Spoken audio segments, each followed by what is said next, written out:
खांसी में, उनके सिक्रीशंस में, उससे वातावरण में स्प्रेड करते हैं और बहुत तेज़ी से एक से दूसरे को संक्रमित करते हैं। तो इसलिए मास्क का प्रयोग अनिवार्य रूप से करना बहुत आवश्यक है, फ्लू के बचाव के लिए भी, कोविड के बचाव के लिए भी। कि अगर किसी भी घर में किसी को भी फ्लू हुआ है तो एंटीवायरल एजेंट का दवाई का सेवन तुरंत शुरू कर देना चाहिए। लूज मोशन होने लगते हैं, अगर किसी बच्चे को बहुत ज़्यादा लूज मोशन हो रहा है, इमीडिएट उन्हें अस्पताल जानी चाहिए। इसके अलावा किसी भी व्यक्ति को वायरल फीवर हुआ और ठीक नहीं हो रहा है, सीवियर होता जा रहा है, और सर में दर्द तेज हुआ है, और उसके साथ कभी उसको चमकी आई है, झटका आया हल्का भी, इमीडिएट हॉस्पिटलाइजेशन होना चाहिए। जब सांस लेने में तकलीफ होने लगे, ऑक्सीजन कम होना है और सांस बच्चों का, जिसे पंजड़ा मारना कहते हैं हम लोग, निमोनिया का अटैक होता है, हॉस्पिटलाइज तुरंत करना है वायरल फीवर में भी। नमस्कार, आप लाइव सिटीज देख रहे हैं और मैं हूं आपके साथ सौम्या राठी। इस वक्त बिहार में वायरल बुखार की वजह से लोग काफ़ी ज़्यादा परेशान हो रहे हैं। पटना के भी अस्पतालों में कई ऐसे मरीज़ हैं जो सिर्फ वायरल बुखार की परेशानी की वजह से, समस्या गंभीर हो जाने की वजह से अस्पतालों में पहुंच रहे हैं। और अब स्थिति कुछ इस तरीके की हो चुकी है कि रूम्स फुल होने की वजह से कुछ अब जो डॉक्टर हैं वो बरामदे में भी इलाज कर दे रहे हैं। इसीलिए हमने ऐसे में सोचा कि डॉक्टर दिवाकर तेजस्वी जी के पास आया जाए, जो कि बिहार के सबसे मशहूर फिजिशियंस में से एक है, और डॉक्टर साहब से ये समझने की कोशिश की जाए कि ये वायरल बुखार इस तरीके से फैलने के क्या कारण हैं और अपने अपने स्तर पर हम किस तरीके से बचाव कर सकते हैं। सबसे पहले डॉक्टर साहब नमस्कार, स्वागत है आपका। डॉक्टर साहब, जिस तरीके से आपने सुना अभी, जैसे मैंने बताया कि इतने ज़्यादा मरीज़ वायरल बुखार की वजह से अस्पतालों में पहुंच रहे हैं कि डॉक्टर्स के पास बेड्स की कमी हो जा रही है, तो वायरल बुखार का इस तरीके से फैलने के पीछे क्या कारण है? देखिए, इन्फ्लुएंजा वायरस साल में एक बार दो बार बहुत तेज़ी से स्प्रेड करता है, और जब टेम्परेचर का वेरिएशंस बहुत रहता है, विशेषकर ट्रॉपिकल कंट्रीज़ में, जैसे भारतवर्ष के अंदर भी, तो उस स्थिति में जब टेम्परेचर का चेंजेस बहुत होता है तो ये वायरस एक्टिवेटेड होते हैं, और influenza virus A, B, C, D जो सब ग्रुप्स होते हैं, वो उसकी फैलने की संभावनाएं बढ़ जाती हैं। और अभी जो क्राउडिंग हुई है, ये सब हुई है, इस कारण से भी तेज़ी से फैला है ये वायरस। डॉक्टर साहब, ये वायरल बुखार होने के पीछे मुख्य कारण क्या है? अगर किसी व्यक्ति को वायरल बुखार हो रहा है तो किस कारण हो रहा है? देखिए, ये इन्फेक्शस बहुत ज़्यादा होता है। किसी भी एक व्यक्ति को, जो प्राइमरी केस हम कहते हैं, अगर उसे ये वायरल फीवर हुआ है, जो रेस्पिरेटरी ड्रॉपलेट, रेस्पिरेटरी न्यूक्लियाई जो होती है खांसी में, उनके सिक्रीशंस में, उससे वातावरण में स्प्रेड करते हैं और बहुत तेज़ी से एक से दूसरे को संक्रमित करते हैं। तो एक इन्फेक्टेड वायरस, फ्लू वायरस से इन्फेक्टेड पर्सन अपने इर्द गिर्द लोगों को बहुत तेज़ी से इन्फेक्ट करने की क्षमता रखता है, और इस कारण से ये बड़ी तेज़ी से फैला है। डॉक्टर साहब, कई जगह से ये रिपोर्ट्स निकल कर सामने आ रही हैं कि ज़्यादातर जो समस्या है वो बच्चों में देखी जा रही है। वायरल बुखार की चपेट में ज़्यादा से ज़्यादा बच्चे आ रहे हैं, तो बच्चों में ये ज़्यादा होने के पीछे क्या कोई विशेष कारण है? देखिए, अभी की जो वायरल फीवर आई है, बच्चों में भी आई है और बड़ों में भी, बहुत हर घर में एडल्ट्स भी इन्फेक्टेड हुए हैं, और विशेषकर इसमें बच्चे और ओल्ड एज के लोग ज़्यादा वल्नरेबल होते हैं। और इस कारण से, चूँकि एक भी कोई घर में एडल्ट आता है बाहर से, तो उससे बच्चे का इंटरेक्शन बहुत ज़्यादा होता है, और वो बच्चे आइसोलेशन में नहीं रह पाते हैं। जिनको भी एसिम्प्टोमेटिक भी अगर इन्फेक्शन हुआ या फिर वायरल फीवर से जो भी संक्रमित हुए, उनसे बच्चों में तेज़ से फैलने की संभावनाएं होती हैं, क्योंकि उनका कांटेक्ट ज़्यादा होता है उनसे, बच्चों से, और इसलिए बच्चों में भी बड़ी तेज़ी से देखी गई है ये बीमारी। डॉक्टर साहब, अपने स्तर पर लोग क्या कोई गलती कर रहे हैं जिसकी वजह से इस तरीके से केसेस में उछाल आ गया है? कोई लापरवाही है जो हम लोग अपनी रोज़मर्रा की ज़िंदगी में कर रहे हैं?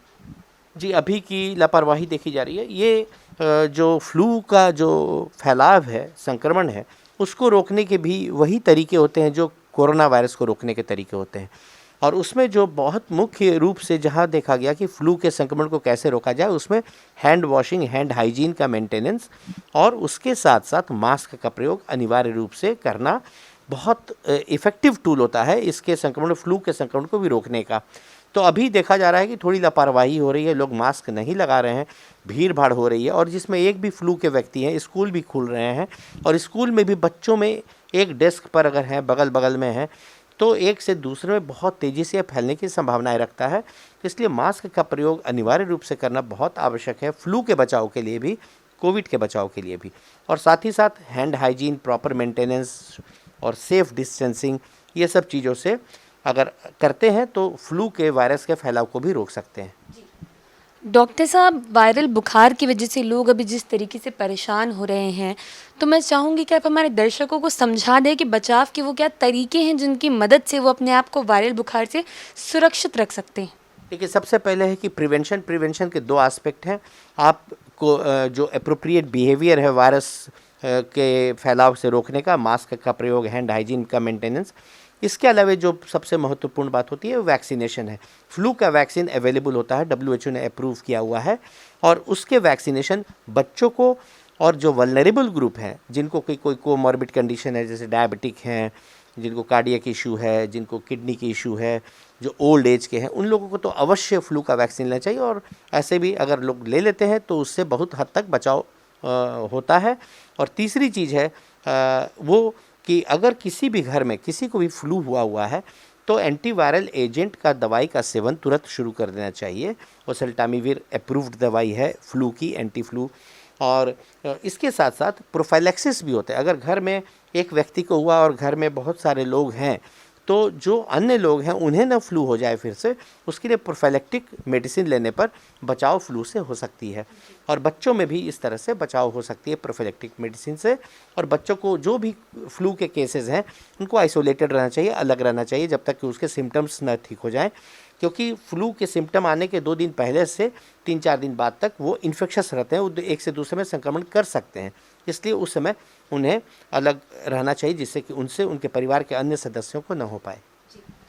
डॉक्टर साहब, वायरल बुखार आने पर सीधे अस्पताल जाने की ज़रूरत कब आती है, और कौन से ऐसे लक्षण हैं जो वायरल बुखार के साथ अगर नज़र आएँ तो व्यक्ति को अस्पताल जाने में, अपने चिकित्सक के पास जाने में बिल्कुल भी देर नहीं करनी चाहिए? देखिए, वायरल फीवर सामान्यतः 1 वीक 7 दिन से लेकर 8 दिन के बीच में सेल्फ लिमिटिंग होता है, ठीक हो जाता है। अगर आप न्यूट्रिशन ठीक रखते हैं, विटामिन सी की एडिक्वेट मात्रा रखें, विटामिन डी आपके अंदर में एडिक्वेट है, इम्यून सिस्टम एडिक्वेट है तो। लेकिन किसी किसी केसेस में ये सीवियर टर्न ले सकता है वायरल फीवर भी, जिसमें कि किसी किसी को क्रोनिक डायरिया, एक्यूट डायरिया होने लगता है वायरल फीवर के बाद, लूज़ मोशन होने लगते हैं। अगर किसी बच्चे को बहुत ज़्यादा लूज़ मोशन हो रहा है, इमीडिएट उन्हें अस्पताल जानी चाहिए। उसका टेस्ट क्या होता है, जब लूज़ मोशन हो रहा है, बच्चा शिथिल हो रहा है, कमज़ोर हो रहा है, तो आप स्किन टेस्ट करते हैं। जैसे यहाँ पर मेरा स्किन है, यहाँ हमने इसे उठाया और तुरंत में ये वापस जगह पर आ गया। जिसमें डिहाइड्रेशन होगा उसमें जब स्किन आप ऐसे करके, घर में आसान तरीका है जिससे कि आप पता कर सकते हैं, ऐसे उठाए और छोड़ देंगे तो बहुत देर तक ये धीरे धीरे अपने यथास्थान पे जाएगा। इसका मतलब है कि क्रोनिक उसे डायरिया के कारण से पानी की कमी हुई है और उसे जल्द से जल्द पानी चढ़ाने की आवश्यकता है। तो ये लक्षण आए तो इमीडिएट हॉस्पिटल जाना चाहिए, चिकित्सकीय देखरेख में पानी चढ़ानी चाहिए, बच्चों में विशेषकर। इसके अलावा किसी भी व्यक्ति को वायरल फीवर हुआ और ठीक नहीं हो रहा है, सीवियर होता जा रहा है, और सर में दर्द तेज हुआ है, और उसके साथ कभी उसको चमकी आई है, झटका आया हल्का भी, इमीडिएट हॉस्पिटलाइजेशन होना चाहिए। क्योंकि ये लक्षण ये इंडिकेट करते हैं कि वायरल फीवर जो दिमाग को भी असर कर रहा है, एन्केफेलाइटिस या कोई उस तरह की परेशानी हो रही है, तो उसमें भी इमीडिएट उन्हें अस्पताल जाने की आवश्यकता है। तो बहुत ज़्यादा डायरिया, डिसेंट्री हो रही है, ब्रेन में बहुत ज़्यादा इफेक्ट हो रहा है, और तीसरी, जब सांस लेने में तकलीफ़ होने लगे, ऑक्सीजन कम होना है, और सांस बच्चों का जिसे पंजड़ा मारना कहते हैं हम लोग, निमोनिया का अटैक होता है, हॉस्पिटलाइज तुरंत करना है वायरल फीवर में भी। डॉक्टर साहब, अभी वीडियो देखने वाले सभी दर्शकों के लिए एक सवाल मैं ये पूछना चाहूँगी कि वायरल बुखार की अगर समस्या हो रही है तो कौन सी दवाइयाँ जो है हड़बड़ाहट में नहीं ले लेनी चाहिए, और कौन सी आदतों से खास रूप में परहेज़ करना चाहिए?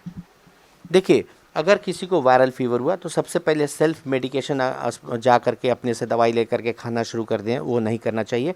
और विशेषकर एस्पिरिन ग्रुप की दवाई वो कतई बच्चों में विशेषकर नहीं लेनी चाहिए, और किसी में भी एस्पिरिन ग्रुप वायरल फीवर में नहीं लेनी चाहिए, क्योंकि इससे किसी किसी में बहुत गंभीर समस्या, हेल्थ कंडीशन उत्पन्न हो सकता है, जिसे रेज सिंड्रोम कहते हैं हम लोग। तो इसलिए एस्पिरिन ग्रुप की दवाइयाँ वायरल फीवर में न लें तो बेहतर है। और साथ ही साथ इधर उधर की दवाइयाँ जिनके बारे में जानकारी नहीं है, उन्हें बहुत ज़्यादा सेवन करना भी घातक हो सकता है। जैसे अभी एग्जाम्पल आया था कि लोग हर्बल चीज़ों का, जड़ी बूटियों का बहुत ज़्यादा सेवन करना शुरू कर दिए थे कि हम इससे बच जाएंगे, उससे बच जाएंगे। उससे लीवर पर सूजन आनी शुरू हो गई थी। तो अपने मन से कोई फक्की, कोई तरह की दवाइयाँ कि जिससे कि आपको लगे कि हमें ठीक हो जाना है और उसके कोई सत्यापित स्थिति नहीं है, तो उनको अवॉइड करें, नहीं तो वो ज़्यादा घाटा आपको, आपके बच्चों को कर सकते हैं। तो एस्पिरिन ग्रुप की दवाई, नॉन स्टेरॉयड एंटी इन्फ्लेमेटरी जो ड्रग्स होते हैं जो गैस्ट्राइटिस बहुत तेज़ी से कर सकते हैं, उन सबों को अवॉइड करके चिकित्सीय देखरेख के अनुरूप ही दवाओं का सेवन करना चाहिए। उम्मीद करती हूँ कि डॉक्टर साहब ने वायरल फीवर से जुड़ी जो सारी जानकारी दी है वो आपके काम अवश्य आएगी। और ये ज़रूरी है कि अगर आप वायरल फीवर के लक्षण अपने आप में महसूस कर रहे हैं तो आप खुद से चिकित्सक ना बनने लगे और अपने डॉक्टर से राय मशवरा करके सही दवाइयों का ही सेवन करें। ऐसी अन्य वीडियोज़ के लिए आप लाइव सीरीज़ के साथ लगातार बने रहें। अगर इस वीडियो को फेसबुक पर देख रहे हैं तो पेज को लाइक करें, यूट्यूब पर देख रहे हैं तो चैनल को सब्सक्राइब करें। धन्यवाद।